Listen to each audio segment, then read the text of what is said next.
Hey, good afternoon. We're here at Bob Jones University Career Services. My name is Sean Albert. And I'm Natalie Smith. And we are coordinated, and we're glad to be here with you today. Natalie, what should we talk about today? Well, I think we should talk to the new students, first year in college, first semester, about what's coming, how to prepare. They're going to hopefully get a job after college. We hope that's your goal, is that you want to get a job. So what can you do now to prepare for that, especially in an environment where the world of work is constantly changing? And that's so true, what you said there. The world of work is really changing, and you just have to look no further than Amazon. Amazon right now, if you learn anything about it, they've got robots doing all kinds of package shuffling, things like that. They've got artificial intelligence.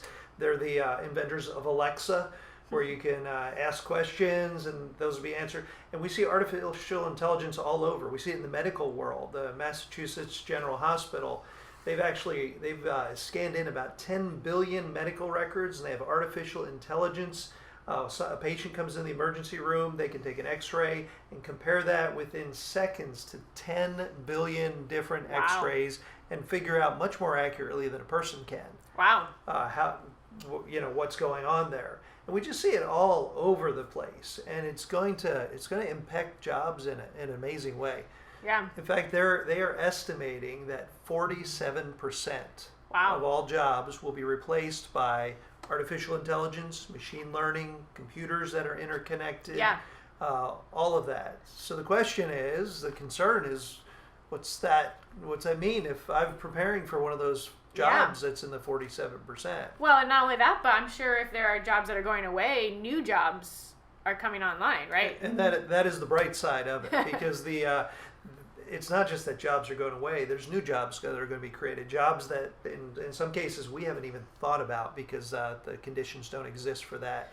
Right now, there's jobs like for drone operators that nobody knew what a drone operator was Right. 10 years ago. Right. Now they're even talking about air traffic control for drones, things like that. Well, there's going to be other technologies in the next 15 years that we haven't even thought about yet that are going to create jobs. So what can these students, first year, first semester in school, think about now, especially in terms of their major? They're choosing a major and thinking that's going to lead them down a certain career path, but what's the connection between their choices with the major and this changing world of work? Yeah, that's a concern because they actually say only 27% of students actually continue long-term in a job related to their major. Wow. So you do the math there. Not That very means much. 73% are doing something that they didn't major in. Right. So if you put all your eggs in that basket, that could be a problem, at least is for 73% of people. Right. And then add to that people the career path isn't straight anymore. Yeah, right. You don't just choose one job and stay there for 10 or 15 years. Right. Like what maybe you and I have experienced. Exactly. Yeah, exactly. It's different right now. So how many jobs should they expect to navigate their way through over the course of their career? Yeah, that's a scary number. They say it's 17. Does that sound scary? Wow, you could that sounds expect scary. Your generation 17 different jobs. So what is that, every 3 to 5 years, something roughly? like that? Changing Yeah, jobs? yeah, changing jobs. So you got to be ready for that. Okay, so maybe the choice of your major is important, but maybe not as all-consuming important. There are other things to consider. So what are the other things that students can consider that will help them to be marketable and ready for changing jobs 17 times? Yeah, that's a really good question, because as I said, you put all your eggs into the basket of your major, and that field goes away, or you find yourself in another field. You need to be ready. Yeah. And fortunately, we've got employers who've identified the career. They call them career competencies. Yeah. They are the broad skill areas that if you can develop those in your life, develop those skills and those abilities, you can find jobs almost anywhere. Yeah, that's great. And that really is future-proofing Sure. yourself for the future there. So the National Association of Colleges and Employers polled employers, and these are the things that employers want. And when I flip the slide up here, I want you to note that these are things that computers and machines are not good at. Cannot do. People Yeah. are. So if you can develop a proficiency in these areas, you could really set yourself apart Oh yeah, completely. yeah. And if you develop high level of proficiency in all of these areas, Yeah. You'll be in really good shape So for the future. there's 8 of these up here. If we're trying to encourage students to get started thinking along these lines, what are 1 or 2 that you would say, top of the list, really focus on these 2 to start off with? Sure. The very top one on the screen there, critical thinking and problem solving. I mean, every job out there, really, when you boil it down, is a set of problems to be solved. Right. Whether it's customer service, solving a customer's problem, or helping a child learn how to do multiplication, Sure. or someone's accounting their taxes or their books, or everything's a problem that needs to be solved. And employers are looking for people who can think without a lot of supervision. They can be presented with a problem, they can think through that problem, and they can figure out the best way through to a satisfactory solution. Sure. Yeah, I think that's great because no matter where you end up, whatever position, whatever job, entry level, all the way up to the top of the company, you've got to be able to think your way through something. And I think maybe college students in general have a better ability to do that than maybe you even realize. So I would say figure out how you've developed this ability and this competency and be able to articulate that. It's going to be really important. Yeah, and actually a lot of courses in college, a lot of the courses that students tend to despise actually help to develop these. Yeah, that's great. When you're writing a research paper or when you're creating a speech and you've got to think through something logically, or when you're presented with a project and not given a lot of direction. Giving a speech, yeah, nobody likes that. Yes. Well, even the projects you get where you say, if the teacher would just tell me more, I'd know what to do. Well, when you're out in the job force, the employers don't say, well, Right. I'm going to give you step by step by step by step. They're going to say, Right. no, here's a problem for you to solve, figure it out. Right. So those courses in college that give you those type of projects, those are actually the ones that are really preparing you well Yeah. for the workforce. True. So you might not like it, but it's good for you. It's good It'll for you. develop these skills. Sorry, it builds character, right? That's what they always say. It builds- Exactly. builds character. All right, what else? What's the next one? Well, would and then the focus other on? one, I mean, all of these are. You can see them up there: critical thinking, problem solving, career management, global and intercultural fluency, an ability to talk to people who aren't like you and communicate with them, professionalism, work ethic, digital technology. We got teamwork, we got leadership. Those are all important. But one of the ones that stands out that's remaining is oral and written communication. Oral and written, that ability to clearly communicate to someone information in a way that they get it. They actually understand what you're saying. Right.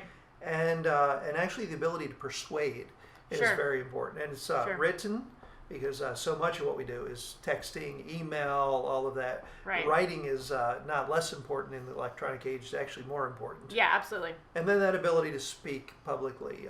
If you can Yeah. stand up in front of a group and actually speak clearly Right. and communicate a message persuasively, that will make you stand out above your peers. I mean, they Absolutely. actually say that, most people that is a fear almost supreme in life. They Yeah. say at the average funeral, I'm sure this is tongue in cheek, but the average funeral, when you've got someone in the casket and someone standing up front doing the eulogy, most people would rather be in the casket Right. than standing up front speaking Right. to people. Yeah, it's And true. so if you can be a type of person who can stand up and speak in front of people, that will set you apart from your peers and set you up for Yeah. the workplace, the Yeah. workforce. Yeah, and again, you are taking classes now that are giving you the opportunity to develop these skills. So rather than being concerned and frustrated, embrace the opportunity to develop these. Yeah, that's really good.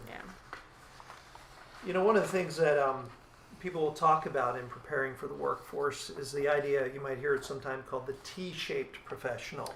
Yeah. And what that's talking about is the idea of being deep in a particular area and then being broad in a lot of areas. Sure. And How does that connect to Bob Jones? Sure. Let me. So it essentially would be your major is where you're deep, Okay. and then those career competencies that you're developing. That is where you get broad, where you have the ability to become creative, the ability to work in various different environments, and the ability to take that which you're going deep in, your major, and adapt it to different scenarios. So you might be a certain type of major, but you might not actually use that major in that field, but you'll use elements of that major in other fields and go directions that you didn't know that you were going to go. Yeah. And it's that breadth that allows you to do that, to take that major. Your major gets you your first job. Hopefully, when you leave college, that major is going to get you in the door somewhere. But those competencies allow you to become that person that can change jobs every 3 to 4 years. That's very true.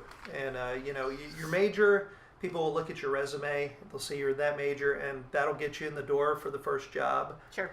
But it's what you bring to that job that determines whether you move forward and get promoted, whether you get other jobs after that. Anybody can get a piece of paper that says they graduated from college in a certain major. Right. And that's your ticket in the door. Yeah. But it's how you've developed, how you've grown, the other skills that you've developed and can put in place that do determine whether you succeed. Yeah. And get promoted, move on to other jobs. So Succeeding is always good to succeed. succeeding is a good thing, yes. And we want you to succeed. Yes. So, we've talked about world of work is changing. I've talked about how that impacts these students moving forward and how they should think about things now in order to prepare for the future. What's next? What else should they be considering? Yeah, that's good. I'm going to put these 4 things up just to kind of give you an idea. When you're in school, you want to engage in what's coming along. It's very easy to say, this class is not super exciting. I didn't choose it. They chose it for me. I'm just going to do what I can. I'm going to get it through this. And, my goal is to get done in 4 years and get that piece of paper. Well, you might and still get the piece of paper, but you're going to miss so much. Right. And the vast majority of what we do at Bob Jones is very intentionally designed to develop our students. Right. So if you don't engage in those courses that aren't the ones you chose, you really are going to miss a lot of development. And you'll have to learn those things later on. We hear that from students sometimes that say, I wish I had worked harder on that English research project because now I have to do that for work and I don't remember how to do it because I really didn't pay attention back then. Yeah. And you don't want to be that person, these experiences. So engage, explore, try new things. This is a great environment to try things with very little risk. So if you fail at different things in this environment, you'll learn about yourself. Right. But you also might discover things that you're really good at or you really enjoy that you never knew you would be. Right. And going along with that is take risks. Yeah. If you're not failing at certain things, you're probably not really stretching yourself and taking risks. And so we would encourage you, take the right kind of risks. And that is doing things you don't think you would enjoy, doing things you think you might fail at. Get involved in a ministry, maybe teaching children. Now that's scary right there. Maybe you'll find out you're really good at it. Or something that requires you to step into a leadership role. And maybe you think, I'm not a leader. Maybe you are a leader. Maybe God intends for you to be a leader. Take those risks. Try those things in this safe environment and develop and grow. And the last thing is to become agile. And along with that is become a person who can constantly learn, can constantly adapt, because that's the world you're going into. You mean learning is more than just when you're in college? You always have to be learning? You need to be a lifelong learner if you're going to succeed. So don't push away learning. Become a learner now and become agile. And as things change, like viruses that upend our lives and things like that, if you're the person who can adapt, you're the person who's going to continue to progress and succeed. And so become agile, become flexible. Yeah, that's great. What other advice would you have, especially as we're looking at freshmen? Sure. They're thinking about what are the things now that I can do. I kind of refer generally to getting involved, taking risks, but what are some things that they can do practically? Well, I would break it down into 2 categories. One, think of on campus. What are opportunities on campus? When you're here, looking at opportunities for involvement in organizations. So many organizations. I think there's 27 different organizations, whether it's with your academic program or whether it's extracurricular. So get involved in those. And, you know, they used to call Bob Jones the opportunity place because Right. there's so many Right. things here that you can do. Extracurricular, you know, do a play one semester, join a music group another semester, get involved in your society, you know, and think strategically each semester, different things. You can't do it all at once, but pick and choose. And also off campus, what can you get involved with off campus to engage and explore, whether that's with your local church or community involvement. But I would say meet people and learn about yourself. And like you said, Sean, take risks. It's all about figuring out what you enjoy and what you're good at. And don't have to be afraid of failing or figuring out, oh, I'm not good at that. That's great. That's exactly what you want to do. That's good. So the future is coming. And in 4 years, most of you are going to be out in the workforce. We want you to be prepared for that. Your education here at Bob Jones University, engage in it and get involved and learn and grow and change and take those risks and develop. Sometimes that's going to be hard work, but it's going to prepare you for the future. Be worth it. Exactly. And then we're here at the Career Center. All your time here at Bob Jones. You can get to us from our website when you're not here on campus. You can get to us when you're on campus at the website. Come drop in and see us on the campus if you're on campus. But if not, we've got a lot of tools and resources on the website. We can help you virtually. We've got virtual appointments on the website that you can make with us, as well as a lot of other very valuable tools. Any final words, Natalie? No, I would just say reach out early and often. Don't feel like you're alone in this path. If we can help you at all, we are glad to do that. Very good. Thank you. Take care.